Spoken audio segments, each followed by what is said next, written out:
Hello, everyone. This is Dr. Amanda Stevens, and I just wanted to go over with our course participants on some tips for getting screening done in your office. So this is just one of those pieces of the course study that if we get this right, everything else kind of flows in process. So I wanted to share some ways that my office and some of the other offices are getting those screenings done consistently. So I'm just going to share everything with you guys here to make this easy. The first thing I wanted to show you here is this screener tracker. So this is something that I built and that you have in your resource folder as a PDF. In our office manager prefers to do this electronically, and they have a little Google sheet that they do this one on. But this is a nice way to make sure that we are getting that consecutive invite, because in an ideal world, every eligible patient would be invited. And that helps show that we're not being choosy or trying to cherry pick those who we think are going to demonstrate something that we want to see, which really we just want to learn about adolescent pain. So we have no reason to attempt to bias this, but this demonstrates a wonderful lack of bias. And so in my office, we're mostly pediatrics, like young kids and pregnancy. So we're not a good recruiting office, but we're good at getting our systems down, and we are good at study participants when it's infant stuff that's going on. But for example, this is where our office admin would write down the date, how many they saw, how many actually got the screening done, and how many joined. And it just really helps to show that flow. The notes here, you can add whatever you want. You can say that they were ineligible. You can say they didn't want to. You can note which chiros those patients belong to, whatever works for you. This is not officially part of the study design. It's just a tool that we find is helpful for getting in the habit of making sure we're not missing anybody. It is actually something that in some variation will very likely be part of the study design for the full study, just because it demonstrates that lack of bias better. So for example, in an office where there's multiple practitioners, or if you use something like Jane, the admin can go through and look patient by patient to see who's in that age bracket. Now, most of the time, your office admin probably has some gauge of at least some of the patients that are in your schedule, if they're a baby or if they're a grown-up, right? Like they kind of know that a little bit. But if you use something like Jane, when you click on the name, which this is just me because I didn't want to show you any patient data, but when you click on the name, it does pop up here to have the year, has their date of birth. And so this is a way that you can kind of quickly screen through if you're not totally sure. People who were born between 2006 and 2011 are 12 to 17 years old this year. So that can be a note that you scribble to yourself as well, or that your admin, if they're supporting you in this, can do as well. I find it pretty easy for me to do a quick scan of my schedule before at the beginning of the day and kind of know if there's anybody coming in that age bracket, because I'm familiar with my patients.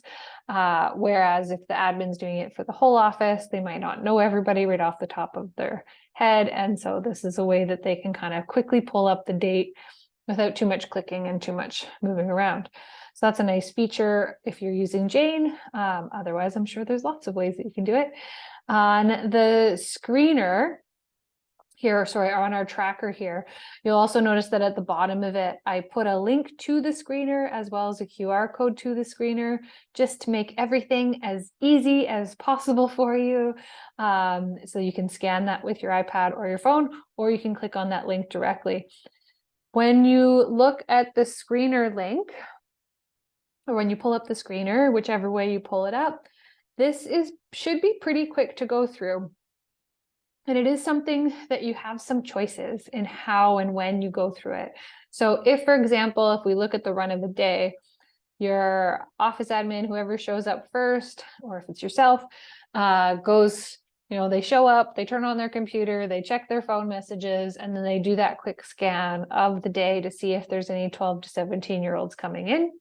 If there are, You are able to call in advance if you want to do kind of a preamble, just to get ahead of the day. You can either send the screener link via email, or you can call and do those over the phone. Otherwise, when the patient comes into the office, you can have them do the screener prior to their visit, during, or afterwards. In our office, we've played with a little bit of a prior to with our administrative doing it, or kind of a during with the chiro. Both have worked for us. And so you can fill this out. Once you're familiar with the questions, it goes pretty quickly and it will plug everything through for you. So if the patient is eligible, which I just pre-filled out this one just to show you. If they are eligible, then at the bottom, it will automatically pop up with the baseline link and QR code. And when we talk about eligible, the primary criteria for eligibility is that it's spinal pain, that it's a new episode that started within the last 4 weeks, and that they were pain-free before that, and that they rank it as a 4 or above on the numeric pain rating scale. So those are the primary criteria. Secondary criteria are just that they have a phone and they can answer text and they have access to email, and that they can read in English, because that's what our questionnaire is currently, only in English. Again, I'm hoping that we see French in Canada and maybe Spanish in the US for our full study, but that's where we're at for this one now. Now you can click and go to these directly. This will take you to the patient consent form, and it will, once they sign the consent form, then it will automatically take you to the patient baseline. So that all plugs there. And if they were not eligible, so for example, if this was not musculoskeletal spinal pain, or if it was a part of serious pathology, then it will pop up down here that says, unfortunately, patient's not eligible, and you continue your care as you would anyway. Now, please submit the form whether they're eligible or not, because that gives us valuable information, and we really appreciate that data. And it also shows us that you didn't forget about us and that you are doing those screeners. So I have found that I kind of automatically do the major screener in my head, and then this is kind of more of a formality. If you don't do the screener and you just went through that criteria in your head, you can go straight to the baseline, the consent form and the baseline. And if you look at your resource folder that I emailed to you whenever you signed up, there is a handout here as well that has both the link and the QR code for the screening tool, as well as the baseline.